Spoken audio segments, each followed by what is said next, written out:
Good morning, and well, the first story that we're tracking this hour, President Donald Trump has unveiled his West Asia peace plan, calling it a big step towards peace. Trump said and called for creation of Israeli-Palestinian two-state solution. He also said that Jerusalem will remain undivided capital of Israel. He said that Israel has agreed to halt settlement construction for 4 years. On Sunday, I delivered to Prime Minister Netanyahu my vision for peace, prosperity, and a brighter future for the Israelis and Palestinians. This vision for peace is fundamentally different from past proposals.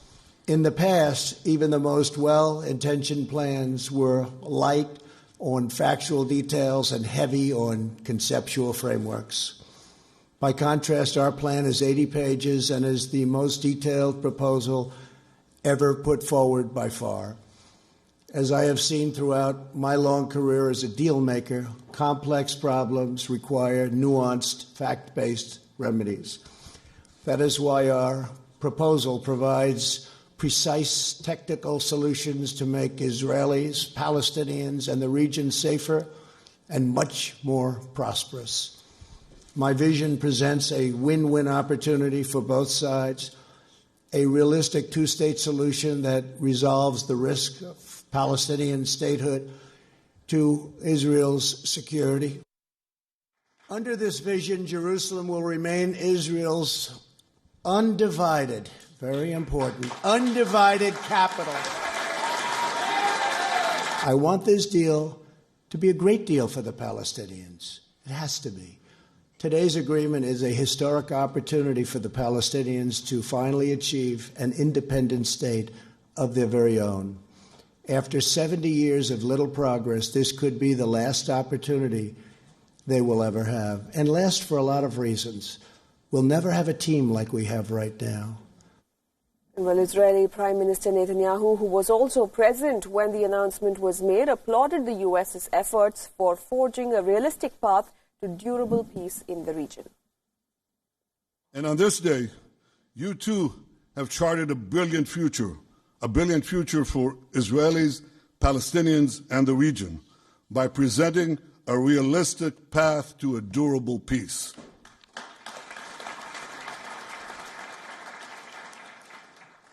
Since the moment of its birth, Israel has yearned for peace with our Palestinian neighbors and peace with the broader Arab world. For decades, that peace has proved elusive, despite so many well-intentioned plans. One after the other, they failed.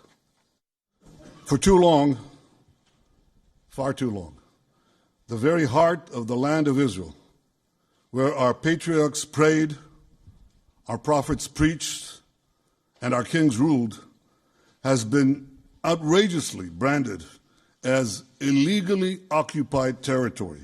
Well, today, Mr. President, you are puncturing this big lie.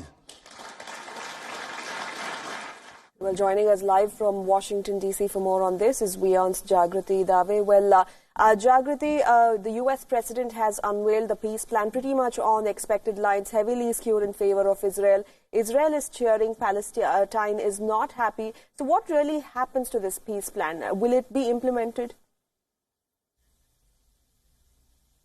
Well, it's difficult to say at the moment. I mean, there are lots of criticisms coming from the Palestinians in particular over this deal, which they say overwhelmingly favours Israel. There are supporters of the deal, it must be said. There are people like the UAE, Saudi Arabia, Bahrain, who have all come out with very supportive statements of this deal. Egypt is one. The Foreign Ministry statement is that Egypt calls on the two relevant parties to undertake a careful and thorough consideration of the US vision to achieve peace and open channels of dialogue under US auspices for the resumption of negotiations. So it's not completely one-sided in terms of the feedback. The United States spoke to the British Prime Minister, Boris Johnson, who said that this could prove to be a positive step forward. So it's uncertain at this stage what happens next with the deal. But what is certain is that Palestinians are very unhappy with what they've been offered. There were protests on the West West Bank and in Gaza,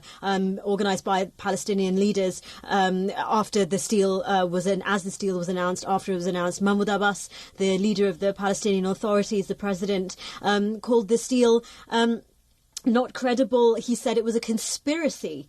So it's difficult to see that when the Palestinians are not on board with this deal, how it could go forward. The UN Secretary General Antonio Guterres made a statement where he said that the UN was committed to a peace plan that was based on UN resolutions and pre-1967 borders. So again, slightly differing from what is offered in this peace plan. So it's clearly going to be a complicated road going forward. Right. Jagriti, also, what can we tell about the timing of this peace deal? President Trump is facing the impeachment trial, and he has given out a peace plan that has benefited Israel in more ways than one. So there are some people who have been saying that because this deal, who believe this deal is one-sided, and they say that, well, because the Palestinians weren't even consulted during the process and they weren't there at the unveiling of this deal, that it was really more for show than an actual credible peace plan. Other critics also say that it was timed to coincide with this impeachment trial that is currently underway in the Senate, and that it is a distraction technique to shift scrutiny away from what's going on in that trial at the moment. That is something that the president's team have denied. They say that this has been something that the president's team, aides led by, involving a senior White House aide, Jared Kushner, who is also the president's son-in-law. He's been working on this since 2017. It's been something that the president has talked about for a long time, wanting to make the ultimate deal, as he views it, a peace agreement between Israel and Palestine. So they would refute claims that this was timed as a distraction. And also, given the recent revelations made in the New York Times about a manuscript by former National Security Advisor John Bolton, that really has dominated the airwaves and our television screens over the last couple of days. So really, it's not been proven that much of a distraction, considering this bombshell revelation that the former National Security Advisor dropped only yesterday.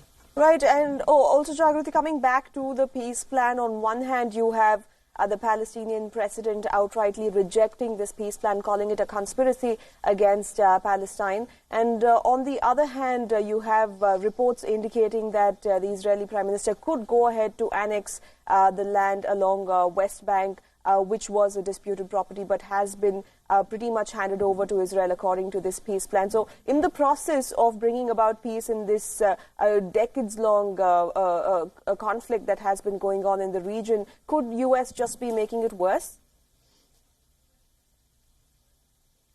Well, clearly some people do think so, those who are critics of the president and his approach to foreign policy. A lot of US commentators coming out criticising this deal, saying it rips up previous attempts to work towards a peace agreement that is what they see as more balanced. The whole moving of the US embassy, for example, that happened earlier, was also seen in that light, that the United States under President Trump is ripping up the foreign policy playbook, making situations worse. On the other hand, as I said, there is not overwhelming condemnation for this plan. There are people who, like the British, who have said that this could prove to be a positive step forward to some kind of agreement. They're clearly hedging their bets and saying wait and see. So I think there's a lot of that going on. A lot of people are waiting to see what happens next, whether there's requirement for UN involvement as well in this, which it has been in the past. UN resolutions have played a huge role in any dealings, any working towards a peace agreement between Israel and the Palestinians. So it's really what happens next is the big question, and we're going to have to wait and see whether any of these, whether what happens to the nature of the settlements, what happens to the land and territory along the West Bank, and whether institutions like the UN get involved. Right. Thank you, Jagriti Dave, for joining us with all those details. We'll continue to come back to you as and when there are developments. Well, as WION's Jagriti Dave there pointed out, the reactions coming in for the peace plan are mixed as of now.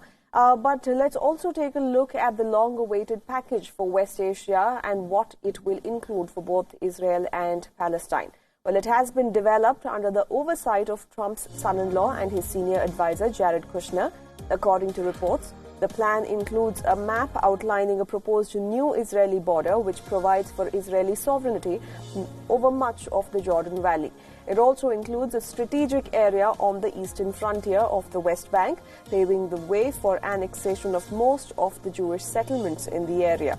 It also conditions greater Palestinian autonomy on demilitarization and recognition of Israel as a Jewish state. Even though the peace plan has generated optimism among the Israelis, it has left the Palestinians skeptical. Dozens of protesters today rallied outside a United National Gaza to protest against the plan. They burnt a poster of US President Trump. They believe that President Trump is not a credible face to broker a peace deal between Israel and Palestine. Chief Palestinian negotiator Saeb Erekat of the PLO has already said that Trump's initiative will turn Israel's occupation of the Palestinian territory into a permanent one.